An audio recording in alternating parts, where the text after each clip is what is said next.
السلام علیکم ورحمۃ اللہ وبرکاتہ۔ دوستو، ساتھیو، زکوٰۃ فطرہ کے علاوہ نفلی طور پر عبادت کی نیت سے اللہ تبارک و تعالیٰ کی رضا کے لیے، اللہ کے بندوں کے لیے ہم جو کچھ خرچ کرتے ہیں اسے صدقہ خیرات کہا جاتا ہے۔ یہی نہیں بلکہ اسلام میں تو تکلیف پہنچانے والی چیز، کسی چیز کو راستے سے ہٹا دینے کو بھی صدقہ کہا جاتا ہے۔ صدقہ کی توفیق بندوں کے لیے ایک انعام ہے، کیونکہ اس کی برکت سے اللہ تبارک و تعالی ہمیں بہت ساری بلاؤں سے محفوظ رکھتا ہے، بچاتا ہے، ہماری حفاظت فرماتا ہے۔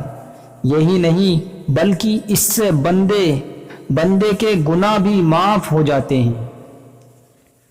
اللہ کے رسول پیغمبر حضرت محمد مصطفیٰ صلی اللہ علیہ وسلم نے فرمایا، صدقہ اس طرح گناہوں کو بجھا دیتا ہے جس طرح پانی آگ کو بجھا دیتا ہے۔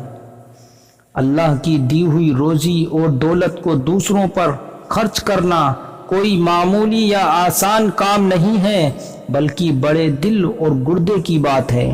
آدمی کے خود کے اتنے کام اور ذمہ داریاں ہیں کہ انہیں پورا کرنا آج کے اس مہنگائی کے دور میں کتنا بڑا کام ہے، پھر اس کے اوپر غریب مجبوروں کی اور مدد کرنا یہ اور بڑی بات ہے۔ آدمی اگر ہمت کر کے یہ نیک کام کر گزرتا ہے اور لگاتار کرتے رہتا ہے تو اس کے بدلے اللہ تبارک و تعالی اس کی بھی ساری ضرورتیں پوری کرتا ہے، اور اللہ پاک اس کی اتنی مدد کرتا ہے جتنی مدد شاید ہی اس شخص نے کبھی سوچی نہیں ہوگی۔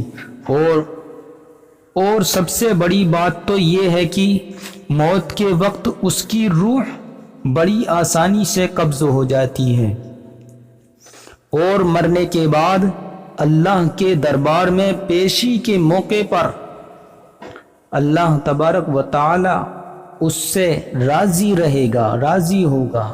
اللہ تعالی ہر مسلمان کو صدقہ خیرات کرنے کی توفیق عطا فرمائے۔ دوستو، حضرت ابو ہریرہ رضی اللہ تعالی عنہ کا بیان ہے، ایک گناہ گار عورت تھی، وہ ایک کنویں سے گزر کر جا رہی تھی کنویں کی طرف سے، تو وہاں ایک کتا بیٹھا تھا جو پیاس کے مارے مرنے جیسا ہو رہا تھا۔ عورت کو اس کی حالت پر ترس آ گیا، وہ رک گئی، کسی طرح بڑی مشکل محنت سے اس عورت نے کنویں سے پانی نکالا اور اس کتے کی پیاس بجھائی۔ اللہ کو اس گناہ گار عورت کی یہ بات اتنی پسند آئی کہ اس صدقے کے بدلے اللہ تعالی نے اس کے سارے گناہوں کو معاف کر کے اسے بخش دیا۔ اللہ کی بنائی ہر مخلوق، چاہے انسان ہو یا جانور، کے کام آنا، ان کی ضرورتیں پوری کرنا بھی ایک صدقہ ہے۔ اسلام میں اسے بھی عبادت کا درجہ دیا گیا ہے۔ اسی لیے اللہ کے رسول نے مسلمانوں کو دکھیوں کے کام آنے ان کی مدد کرنے کی تاکید فرمائی ہے۔ حضرت ابو سعید خدری رضی اللہ تعالی عنہ کا بیان ہے کہ اللہ کے رسول پیغمبر حضرت محمد مصطفیٰ صلی اللہ علیہ وسلم نے فرمایا، جو آدمی اپنے کسی بھائی کو جس کے بدن پر ضرورت کے مطابق کپڑا نہ ہو اسے کپڑا پہنائے گا یا دے گا، اللہ پاک اسے جنت کا ہر جوڑا پہنائے گا، اور جو کسی بھوکے بھائی کو کھانا کھلائے گا اللہ پاک اسے جنت کے میوے کھلائے گا، جو کسی پیاسے کو پانی پلائے گا اللہ تبارک و تعالی اسے جنت کا مہر بند شربت پلائے گا۔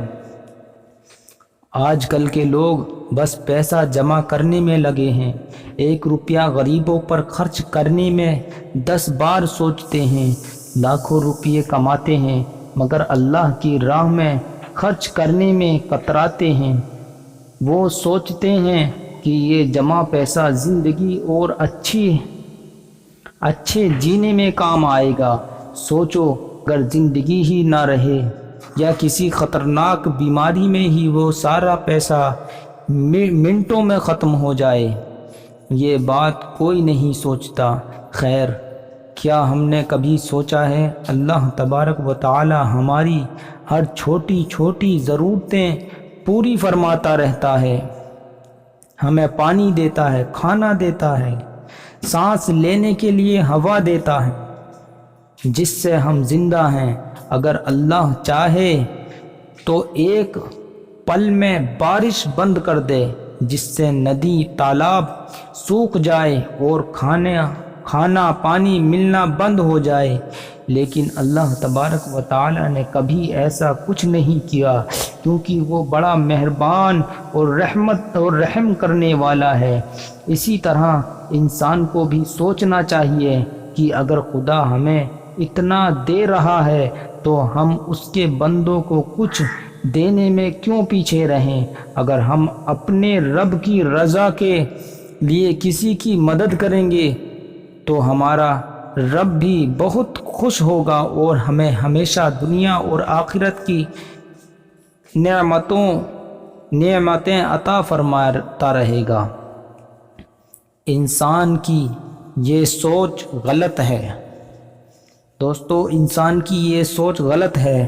ہم جو کماتے ہیں وہ سب ہمارا ہی ہے۔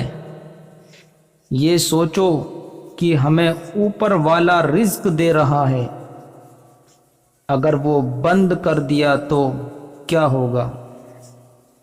ہمیں چاہیے کہ ہم سب کا حق ادا کرنے کی کوشش کریں۔ اللہ تبارک و تعالی کے پیارے رسول پیغمبر حضرت محمد مصطفیٰ صلی اللہ تعالی علیہ وسلم نے فرمایا، کسان کھیتی کرتا ہے، کسان کی فصل میں سے بہت سے دانے پرندے چرندے اور جو بھی کبوتر وغیرہ چڑیا وغیرہ چرندے پرندے یعنی کھا جاتے ہیں۔ اس سے کسان کو مایوس نہیں ہونا چاہیے۔ بہت سارے کسان ایسے ہوتے ہیں دوستو، وہ مایوس ہوتے ہیں۔ اس بات سے مایوس نہیں ہونا چاہیے، کیونکہ جو کچھ جانور کھا جاتے ہیں اس کے بدلے کسان کو صدقے کا ثواب ملتا ہے، جو بہت بڑی بات ہے۔ اسی لیے ہمیں صدقہ خیرات کرتے رہنا چاہیے۔ اللہ تبارک و تعالی ہم سب کو، ہر مسلمان کو صدقہ خیرات کرنے کی توفیق عطا فرمائے، غریبوں مجبوروں کی مدد کرنے کی توفیق عطا فرمائے۔ سب سے پہلے اپنے پڑوسیوں کی مدد کرنے کی، پیسے سے، کپڑے سے، لتے سے، روزی سے، ہر طرح سے مدد کرنے کی توفیق عطا فرمائے۔ اور ہر مسلمان زیادہ سے زیادہ کوشش کرے، کسی غریب کو دیکھے تو اسے صدقہ کرے، خیرات کرے اور اس کی مدد کرے، ہر مجبور کی مدد کرے۔ آمین۔ السلام علیکم ورحمۃ اللہ وبرکاتہ۔ دوستو، کہنے سننے سے زیادہ اللہ تبارک و تعالی اپنے پیارے حبیب کے صدقے میں ہر مسلمان کو عمل کرنے کی توفیق عطا فرمائے۔ آمین۔